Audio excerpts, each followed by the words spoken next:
Hello everyone. आज हम अपनी इस क्लास में देखेंगे क्वाड्रेटिक इक्वेशन के टॉपिक को।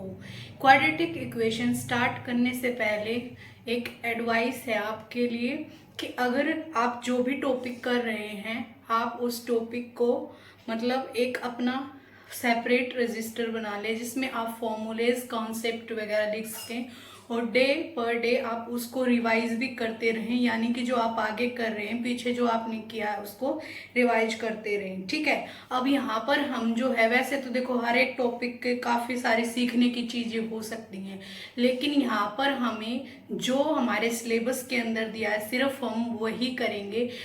एग्जाम पॉइंट ऑफ व्यू से जो ज़रूरी है सिर्फ वो टॉपिक करेंगे हम यहाँ पे। तो चलिए स्टार्ट करते हैं। तो देखिए सबसे पहले हमें क्या दिया हुआ है, क्वाड्रेटिक इक्वेशन में सबसे पहले हमें दिया है कि standard form of a quadratic equation क्या होती है। अब देखिए क्वाड्रेटिक इक्वेशन सीखने से पहले हमने पॉलिनोमियल चैप्टर को करा था।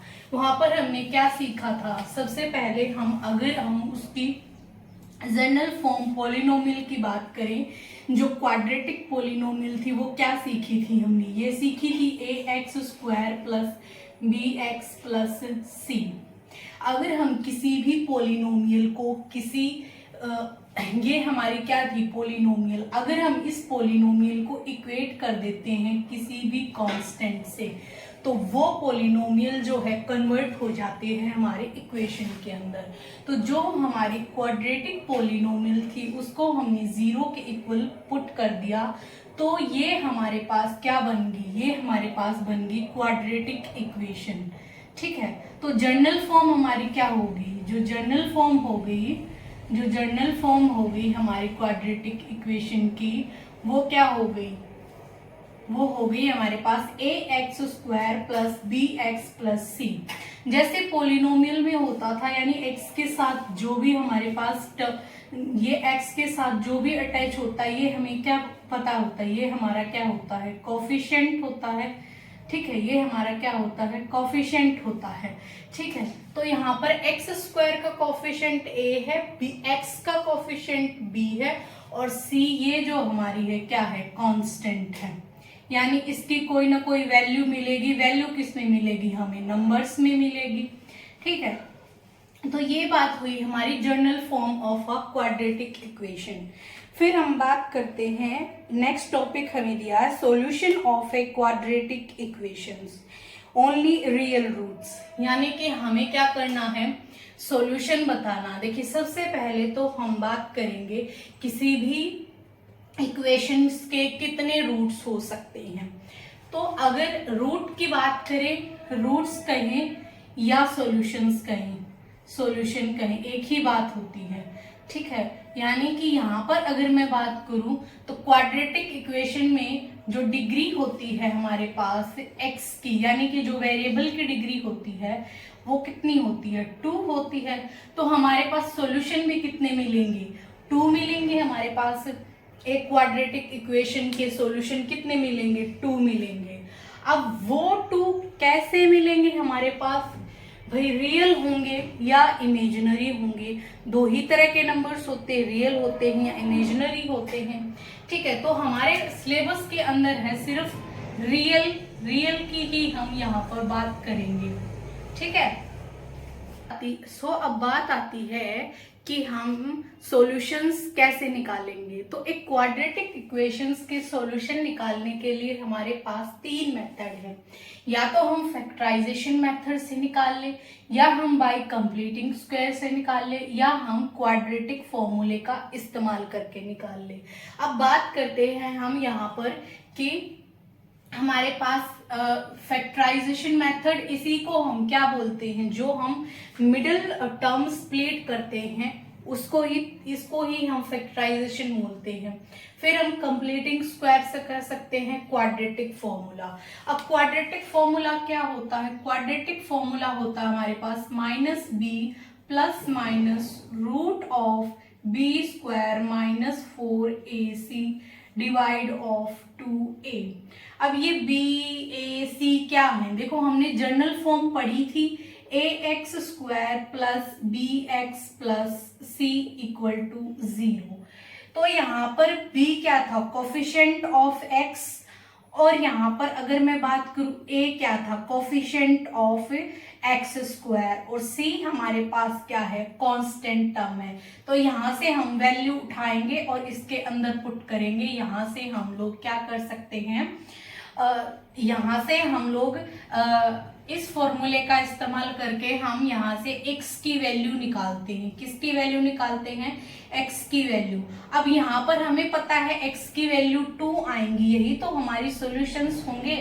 तो 2 वैल्यू आएंगी, तो इसमें क्या करते हैं हम, एक बारी माइनस साइन लगाएंगे x निकालने के लिए, B square minus of 4ac divide कर देंगे 2a से। एंड दूसरी हमें ये मान लो x1 बन जाएगा, ये हमारा सेकंड सॉल्यूशन हो जाएगा या रूट हो जाएगा। तो इसके लिए हम यहाँ पर प्लस का इस्तेमाल करेंगे, B square minus 4ac divide of 2a। ठीक है, तो इस तरीके से हमें कोई भी एक क्वाड्रेटिक इक्वेशन दी है, हम वहां पर क्वाड्रेटिक फॉर्मूला जो है इस्तेमाल करके वहां से हम लोग सॉल्यूशन निकाल सकते हैं क्वाड्रेटिक इक्वेशन के। तो अब हम शुरू करते हैं फैक्टराइजेशन मेथड से, कि किस तरह से हम फैक्टराइजेशन मेथड से सॉल्यूशन निकालेंगे एक क्वाड्रेटिक इक्वेशन के। मेथड शुरू करने से पहले हम एक इम्पोर्टेंट चीज जान लेते हैं। अगर मान लेते हैं हमारे पास, जैसे हमारे पास ये एक थी ax square plus bx plus c equal to 0, ये हमारी जनरल फॉर्म होती। अब यहाँ पर क्या होता है, ये साइन और ये साइन नेगेटिव में भी चेंज हो सकता है। तो यहाँ पर हम जान लेते हैं कि अगर ये साइन चेंज होते हैं तो हमारे पास जो रूट होंगे वो किस साइन के होंगे। तो सबसे पहले हम जानते हैं, अगर इक्वेशन के अंदर, क्वाड्रेटिक इक्वेशन के अंदर दोनों साइन अगर हमारे पास प्लस के हैं तो रूट्स जो मिलेंगे, रूट्स के साइन क्या होंगे, तो रूट के साइन होंगे हमारे पास दोनों नेगेटिव।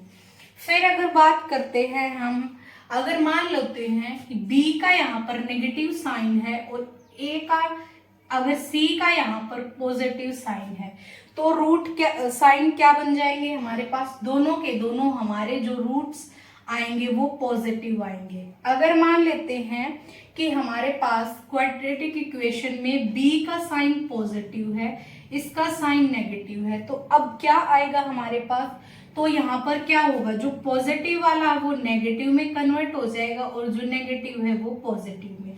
अब मान लेते हैं दोनों के दोनों साइन ही हमारे पास नेगेटिव है।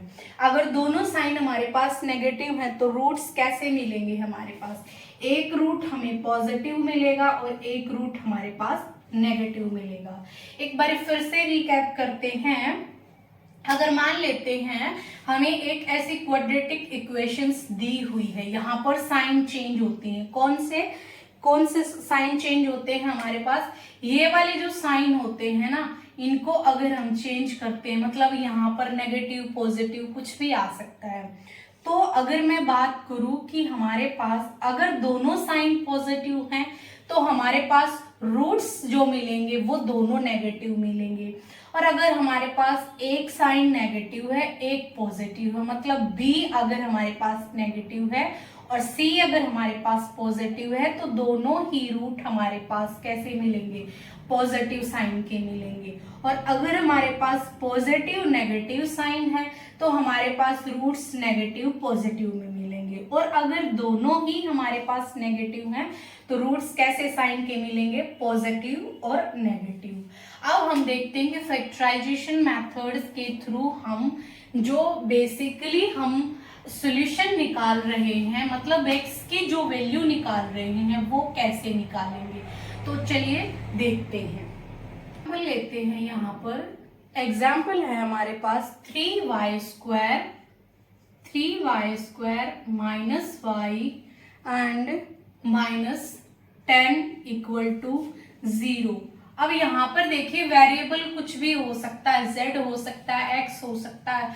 बेसिकली जो वेरिएबल होता है यहाँ पर हम वही उसी के सॉल्यूशन निकालते हैं, या उतने ही हमें वेरिएबल के जो हाई है, जैसे यहाँ पे वेरिएबल क्या है y से डिनोट कर दिया है, तो इसको कैसे सॉल्यूशन करते हैं, तो यहाँ पे सबसे पहले हम इसके कोफिशिएंट को देखते हैं। इसके कोफिशिएंट की मल्टीप्लाई हम इधर करवा देते हैं। इसको क्या बना लेते हैं, 1 बनाते हैं। बेसिकली इसको 1 बनाने के लिए हम क्या कर सकते हैं, इसको इधर मल्टीप्लाई इसलिए करवाते हैं ताकि हमारे पास वैल्यू जो बनेगी, अब यहाँ पे देखिए इसको मैंने इधर मल्टीप्लाई किया तो मेरे पास क्या बन के आया, वाई स्क्वायर माइनस वाई। इसको इससे मल्टीप्लाई किया तो -30 बन गया। ठीक है, अब क्या करते थे मिडिल टर्म में, इस 30 के फैक्टर करते थे। 30 के फैक्टर क्या हो सकते हैं, 130 हो सकते हैं। फिर दूसरा हमारे पास 215 हो सकता है, फिर 310 हो सकता है, 4 हो नहीं सकता, 5 6 हो सकता है, और हो सकते हैं और नहीं हो सकते हमारे पास। तो हम क्या करते थे, यहाँ पर जो फैक्टर आए देखते थे कि इन दोनों फैक्टर का प्रोडक्ट हमारे पास ये वाली वैल्यू बननी चाहिए, और अगर हम सम करें और डिफरेंस करें तो हमारे पास क्या आनी चाहिए, ये वाली वैल्यू आनी चाहिए। ठीक है, तो यहाँ पर हमने देखा कि अगर मैं 5 और 6 को लेती हूँ, ठीक है, 5 और 6 को लेती हूँ, अब यहाँ पर नेगेटिव साइन है, मतलब दोनों नेगेटिव साइन के हैं। इसका मतलब ये है कि यहाँ पर हमारे पास इनमें से एक पॉजिटिव होगा, एक नेगेटिव होगा, तभी पॉसिबिलिटी है कि हमारे पास यहाँ नेगेटिव साइन आए। ठीक है, अब हमें देखना है कि यहाँ डिफरेंस -1 आ रहा है, तो अगर मैं 6 को माइनस रखती हूँ साइन को, और इसको मैं पॉजिटिव रखती हूँ, तो दोनों का अगर मैं सम करती हूँ 5 - 6 का, तो मेरे पास -1 आता है। यहाँ पर क्या है, कोफिशिएंट -1 है। तो मैंने यहां से देख लिया, तो मैं इसको कैसे लिखूंगी, इसको लिखूंगी मैं Y square plus 5x minus 6x plus 5y 6y minus 30 equal to 0। अब क्या है, इन दोनों में से क्या करते हैं, y कॉमन ले लेते हैं, तो यहाँ पर क्या बचेगा, y प्लस 5। इन दोनों में से क्या करेंगे हम, -6 को बाहर ले लेंगे। -6 मैंने बाहर लिया तो यहाँ पर क्या बचेगा, y। अब ये नेगेटिव जो है, नेगेटिव तो बाहर चला गया, तो इसके पास क्या बच गया, पॉजिटिव। 6 से डिवाइड किया 30 को, 6 पंजे 30, 5 इक्वल टू 0 था। अब इन दोनों में से y प्लस 5 और यहाँ पर बच गया y माइनस 6 इक्वल टू 0, मतलब y की वैल्यू -5 आ गई और दूसरी हमारी क्या हो गई, +6 आ गई।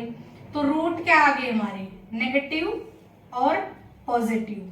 ठीक है, रूट्स क्या है हमारे पास, -5 और +6। अब ये तो हुआ अगर मान लेते हैं हमारे पास यहाँ पर छोटी वैल्यू दी हुई होती हो, उस केस में तो हम फैक्टर कर लेते हैं। अगर यहाँ पर वैल्यू बड़ी दी हो तब उस केस में हम कैसे करेंगे, तो उसको भी हम एक बार देख लेते हैं। कहते हैं कि हमें वैल्यू बड़ी दी हो प्रोडक्ट में, तो कैसे, एग्जाम्पल के तौर पर हम एक एग्जाम्पल लेते हैं हम यहाँ पर एग्जाम्पल है हमारे पास एक्स स्क्वायर -23x और -23 प्लस 102 इक्वल टू 0। अब यहाँ पर देखिए हमारे पास कोफिशिएंट ऑलरेडी 1 बना के दिया हुआ है, तो हमें जरूरत नहीं कि हम कोफिशिएंट को 1 बनाए यहाँ पर। ठीक है, तो यहाँ पर देखिए जब 102 आ गया तो इसको कैसे तोड़ेंगे कि हमारे पास सम या डिफरेंस 23 आ जाए। इसको करने के लिए हम क्या करेंगे, इस तरीके से करेंगे, 102 को हम फैक्टराइजेशन में करेंगे ताकि हमारे पास वैल्यू 23 बन जाए। तो 23 बनाने के लिए मैं क्या करूंगी, यहाँ पर 2 से करूंगी, 2 5 1। अब क्या कर सकते हैं हम इसको 3 से कर सकते हैं, 3 और ये हो जाएगा 3 7 21। अब आगे जाएगा नहीं। अब यहाँ पर देखिए, यहाँ पर अगर हम देखें तो क्या होगा, अगर मैं 2 × 3 में ऐड करती हूँ 17, तो मेरे पास क्या बनता है, इन दोनों का कितना हो जाएगा 6 + 17, ठीक है। तो दोनों का सम कितना बन गया 23। हमें क्या चाहिए था 23, ठीक है। अब 23 हमें चाहिए था, तो हम यहाँ पर क्या करेंगे, 23 चाहिए, हमने सम किया है, तो पॉसिबिलिटी तब है कि ये दोनों जो हैं हमारे पास, यानी ये भी मेरे पास नेगेटिव की वैल्यू आए और ये भी नेगेटिव की आए। जब मैं इन दोनों का सम करूं मेरे पास -23 आ जाए। तो अब साइन कैसा लूंगी मैं, नेगेटिव साइन लूंगी यहाँ पर। तो इसको कैसे सॉल्व करेंगे, x² - 23 को हम लिखेंगे, कितना लिखेंगे, इसको हम लिख देंगे 6x - 17x + 102 = 0। अब इन दोनों में से क्या करेंगे, x को कॉमन ले लेंगे, कॉमन लिया तो यहाँ पर क्या बच गया x - 1। अब बात करते हैं, ये दो बच गए हमारे पास, इन दोनों का क्या करेंगे, इन दोनों में से हम क्या करेंगे, हम अगर नेगेटिव साइन के साथ 17 को कॉमन ले लेते हैं तो यहाँ पर कितना बचेगा, x बचेगा, और 17 यहाँ पर अगर हम देखें तो कितने पर डिवाइड होता है, 6 पर डिवाइड होता है, तो यहाँ पर 6 बचेगा। पर यहाँ पर हमारे पास दो नेगेटिव साइन थे, एक कॉमन बाहर चला गया तो एक अंदर बच गया। तो अब अंदर बचा तो हमारे पास यहाँ पर क्या बच गया, 6 = 0, ठीक है। अब सॉरी, यहाँ पे कितना था, 6 बचेगा, यहाँ पर 6 बचेगा, ठीक है। तो इन दोनों में से कॉमन हमारे पास क्या आ गया, कॉमन हमारे पास हो गया x - 6, और यहाँ से x बच गया, यहाँ से कितना बच गया 17 बच गया, इक्वल टू हमारे पास 0 थी। तो x - 6 को एक बार इधर 0 पुट कर देंगे, एक x - 17 को इधर पुट कर देंगे, तो यहाँ से x की वैल्यू कितनी आ गई 17, और यहाँ से x की वैल्यू कितनी आ गई हमारे पास 6। तो यहाँ पर हमारे पास दो सॉल्यूशंस निकल करके आ गए इस क्वाड्रेटिक इक्वेशन के। मतलब अगर हमारे पास यहाँ पर बड़ी वैल्यू दी है तो हम इस तरीके से भी उसके फैक्टर करके और हम सॉल्व कर सकते हैं, क्योंकि इसको अगर आप टेबल के अकॉर्डिंग फैक्टर करोगे तो थोड़ा टाइम लग जाएगा। तो आप ये इजी तरीका है कि इन दोनों की मल्टीप्लाई करके लास्ट में जो बचे उसको ऐड करके देख लेना कि ये बनेगा कि ये नहीं बनेगा। फिर हम साइन अकॉर्डिंग टू इसके लेंगे कि यहाँ पर हमारे पास जो वैल्यू 23 बन रही है और नेगेटिव की बन रही है, तो हम किस तरह से साइन ले कि हमारे पास नेगेटिव साइन बन जाए, ठीक है। अब हम कुछ और क्वाड्रेटिक इक्वेशंस को भी देख लेते हैं, जैसे कि अगर मान लो रूट वगैरह में हमें वैल्यू दी है तब हम उसको कैसे सोल्व करेंगे, ठीक है। तो देखते हैं।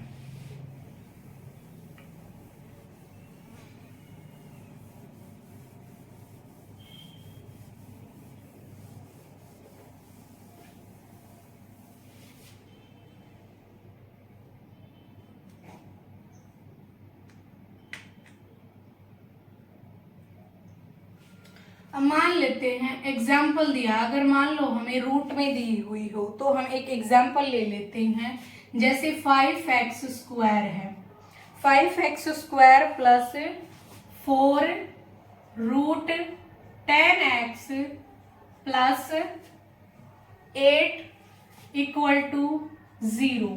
अब इसको कैसे सॉल्व करेंगे, देखो सबसे पहले तो हमें इसको क्या करना पड़ेगा, सारों से डिवाइड करना पड़ेगा। डिवाइड की बजाय में इसको हम क्या करते हैं, यहाँ अगर हम मल्टीप्लाई कराते हैं तो उस चीज से हमें उसको डिवाइड भी कराना पड़ता है। तो अगर मैं इसको यहाँ पर देखूं तो मैं 1 बनाने के लिए मैं क्या करूंगी, इस वाले को इससे मल्टीप्लाई करा देती हूँ पहले। तो x² + 4 √10x बनेगा, प्लस इसका 5 8 से करी तो कितना बन गया 40 = 0। अब हमें 40 के ऐसे फैक्टर करने हैं कि हमारे पास 4 √10x आ जाए। एक बात तो है कि हमें पता है कि ये सब करने के लिए उसके अंदर एडिशन तभी होगा अगर मान लो मैंने यहाँ पर रैशनल और इरेशनल की मल्टीप्लाई की, तो इरेशनल नंबर आता है, ठीक है। तो यहाँ पर अगर मैं इसको देखूं तो मेरे पास ये जो भी रूट आएगा वो कुछ ऐसे आएगा, a + ये जो मेरे पास रूट आएगा वो कैसा आएगा, वो मेरे पास कुछ इस तरह का आएगा कि a के साथ रूट 10 होगा प्लस b के साथ रूट 10 होगा, तब जाके मेरे पास 40 बनेगा। ठीक है, अब मैं यहां से अगर a और b की वैल्यू निकाल लूं तो मेरे पास यहाँ पर वैल्यू निकल के आ जाएगी। बेसिकली a और b की वैल्यू ही हमें यहाँ पर फाइंड आउट करनी है। तो अगर मैं यहाँ पर देखूं तो देखिए, यहाँ पर अगर हम देखते हैं तो क्या हुआ है, हमारे पास ये हो गया हमारा। तो यहाँ पर अगर मैं ये जो वैल्यू बनी, ये मेरे पास कितनी बनी थी, 4√10, 4√10 बनेगी। मतलब अगर मैं कहूं कि इन दोनों की, ये तो सम हो गया मेरे पास, अगर मैं प्रोडक्ट देखूं a√10 मल्टीप्लाई b√10 की वैल्यू कितनी बननी चाहिए, 40 बननी चाहिए। दोनों की मल्टीप्लाई करी a इंटू बी इंटू, अब √10 और √10 की मल्टीप्लाई 10 हो जाएगी, 40 आ गया। यहां से a मल्टीप्लाई b हमारे पास 40 डिवाइड 10 अगर हम करते हैं तो कितना हो गया, 4। और 4 पॉसिबिलिटी अगर हम देखें तो इसका फैक्टर करें तो 1 4 हो सकती है और दूसरी हमारे पास 2 2 हो सकती है। इसके अलावा इसके कोई भी फैक्टर नहीं हो सकती। तो a और b की वैल्यू हमारे पास क्या हो सकती है, हमारे पास +4 है, यहाँ पर +4 है, तो हम 2 और 2 को ही ले सकते हैं। अगर हम 2 और 2 को ले रहे हैं तो यहाँ पर देखिए 2 और 2 को हम यहाँ पर ले रहे हैं तो इसको क्या लिखेंगे, x² प्लस 2, यहाँ पर प्लस है तो दोनों प्लस होंगे तो तभी प्लस होगा। तो 2√10x plus 2√10x plus 40 equal to 0। अब यहाँ पर इन दोनों में से x कॉमन ले लेंगे, x कॉमन लिया तो x प्लस 2√10 बच गया। अब इन दोनों में क्या बचा है हमारे पास, यहाँ से क्या कॉमन निकल सकता है, यहाँ से अगर हम देखें तो ये 40 है और यहाँ पे 2√10 है। 2√10 के लिए इसको क्या कर सकती हूँ मैं, 2 इंटू 2 इंटू √10 इंटू √10, क्या तोड़ सकते हैं ऐसे, बिल्कुल तोड़ सकते हैं। तो यहाँ से हम क्या करेंगे, ये 2 और √2 तो एक तो बाहर कॉमन ले लेते हैं, प्लस का 2√10, तो अंदर क्या बच जाएगा हमारे पास, अंदर हमारे पास बचेगा x प्लस 2√10 इक्वल टू 0, ये बच जाएगा। अब यहां से कॉमन आ जाएगा 2√10, एक हमारे पास क्या बच जाएगा, दूसरा हमारा हो जाएगा x प्लस 2√10, मतलब कि यहाँ पर x की वैल्यू दोनों ही -2√10 और दूसरी वैल्यू भी हमारे पास -2√10 आ गई है। ठीक है, देखो हमने स्टार्टिंग में भी साइन पढ़े थे, अगर दोनों साइन प्लस के हैं तो रूट हमारे पास दोनों नेगेटिव के होंगे। ये ऑप्शन एलिमिनेशन में मदद करते हैं, ऐसी छोटी छोटी चीजें। ठीक है, तो इस तरीके से हम लोग रूट वाले को भी सॉल्व कर सकते हैं।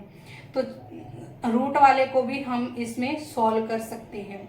अब बात करते हैं तो क्या हमने इसको ऐसे निकाला तो क्या रूट की वैल्यू हमारी यही बनेगी 2 -√10, 2 -√10 नहीं, हमने स्टार्टिंग में यहाँ से 5 को गायब किया था और ये 5 हमने यहाँ मल्टीप्लाई किया था। अगर हमने यहाँ पर मतलब ये 5 हमने यहाँ पर मल्टीप्लाई किया था तो हमारे पास फाइनल रिजल्ट में हमें क्या करना होता है, हमें डिवाइड भी करना होता है। तो हमारा फाइनल रिजल्ट ये आ गया -2√10। ठीक है, तो इस तरीके से हम लोग इसको फाइंड आउट कर लेते हैं। तो हमारा अगला जो टॉपिक है वो है relation between discriminant and nature of roots. सबसे पहले जान लेते हैं कि डिस्क्रिमिनेंट है क्या।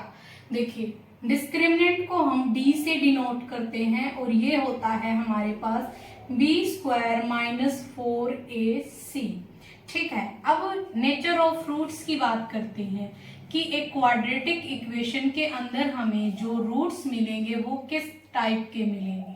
ठीक है, तो नेचर ऑफ रूट्स की बात करें तो देखिए, फर्स्ट कंडीशन होती है अगर d हमारा ग्रेटर देन 0 मिलता है, मतलब अगर मैं कहूँ बी स्क्वायर माइनस 4ac अगर ग्रेटर देन 0 वैल्यू देती है तो उस केस में हमारे पास रूट्स कैसे होते हैं, रियल होते हैं और क्या होते हैं, डिस्टिंक्ट होते हैं। अगर हमारे पास d की वैल्यू इक्वल टू 0 होती है तो रूट्स कैसे मिलते हैं, रियल एंड इक्वल मिलते हैं। थर्ड कंडीशन आती है हमारे पास, अगर d की वैल्यू लेस देन 0 है तो हमारे पास कैसे रूट मिलते हैं, इमेजिनरी रूट्स हमारे पास मिलेंगे। अब बात करते हैं, हमारे सिलेबस के अंदर इमेजिनरी रूट्स है नहीं, हम सिर्फ इन्हीं दो पर बात करेंगे, ठीक है। ये तो हुआ नेचर ऑफ रूट्स की बात, और डिस्क्रिमिनेंट के साथ किस प्रकार से रिलेटेड है वो। अब हम अपना नेक्स्ट टॉपिक देखेंगे, relation between roots and coefficients, ठीक है।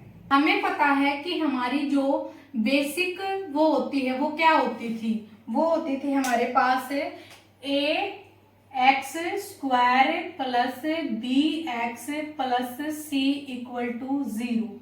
इसको अगर हम रूट के फॉर्म में करें तो क्या लिखेंगे, इसको ऐसे, ये रूट की फॉर्म में ऐसे लिखी जाती। मान लेते मैं इसका अल्फा और बीटा दो रूट ले रही हूँ यहाँ पर, कि मेरे पास क्वाड्रेटिक इक्वेशन के 2 रूट्स हैं अल्फा और बीटा, तो यहाँ पर अल्फा प्लस बीटा यानी कि सम होगा हमारे पास, प्लस यहाँ पर क्या होगा हमारे पास प्रोडक्ट होगा, यानी कि ये हमारे पास क्या हो गई।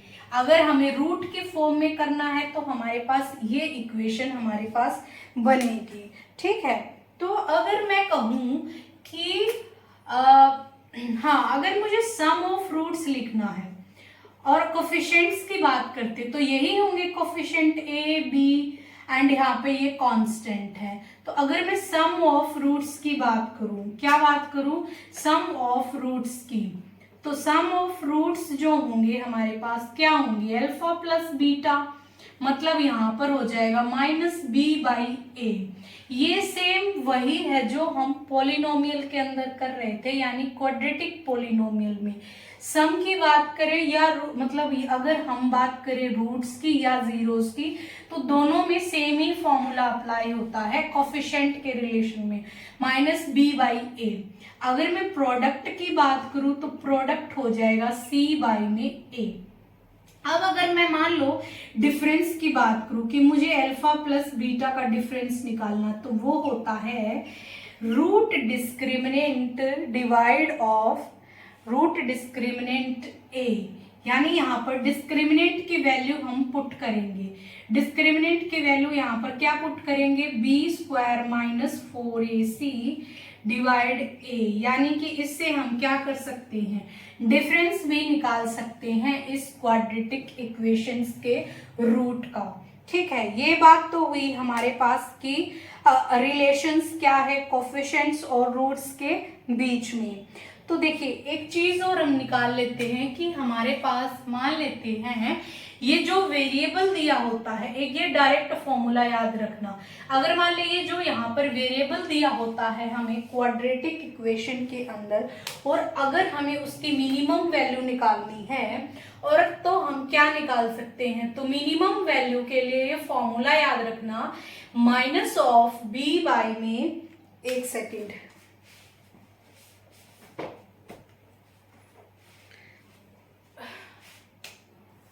तो ये फॉर्मूला याद रखेंगे हम मिनिमम के लिए माइनस बी बाई में 2a। ये बहुत ही इंपॉर्टेंट है, यहां से हम लोग क्या कर सकते हैं, मिनिमम वैल्यू को निकाल सकते हैं x या y की, यानी कोई भी जो हमारे पास वेरिएबल दिया होगा उसकी, ठीक है। मिनिमम वैल्यू को हम यहाँ से फाइंड आउट कर सकते हैं, ठीक है। तो हमारे पास ऑलमोस्ट जो है वो सारा सिलेबस कवर ही हो गया है, ठीक है। हाँ, यहाँ से हमारे पास जो है क्वाड्रेटिक इक्वेशन का सारे जो टॉपिक्स थे, सब टॉपिक्स थे, वो हमने कवर कर लिए हैं। बस यहाँ पर एक क्वाड्रेटिक इक्वेशन और क्वाड्रेटिक पॉलिनोमियल की ग्राफिकल रिप्रेजेंटेशंस और क्लियर कर लेते हैं। देखिए जो हमारे पास क्वाड्रेटिक पॉलिनोमियल होती है वो हमें किसकी शेप देती है, पैराबोला की शेप देती है, यानी अपवर्ड मिलेगी या तो डाउनवर्ड मिलेगी। ठीक है, लेकिन अगर मैं एक क्वाड्रेटिक इक्वेशन की बात करूं, ये हमारी क्या है, क्वाड्रेटिक पॉलिनोमियल है, और क्वाड्रेटिक इक्वेशन में हमें जो मिलेगी वो एक स्ट्रेट लाइन मिलेगी। क्या मिलेगी, एक हमें स्ट्रेट लाइन का ग्राफ हमें क्वाड्रेटिक इक्वेशंस देगी। ठीक है, तो हमारे सिलेबस के अंदर जितना दिया हुआ था वो सब हमने कवर कर लिया है।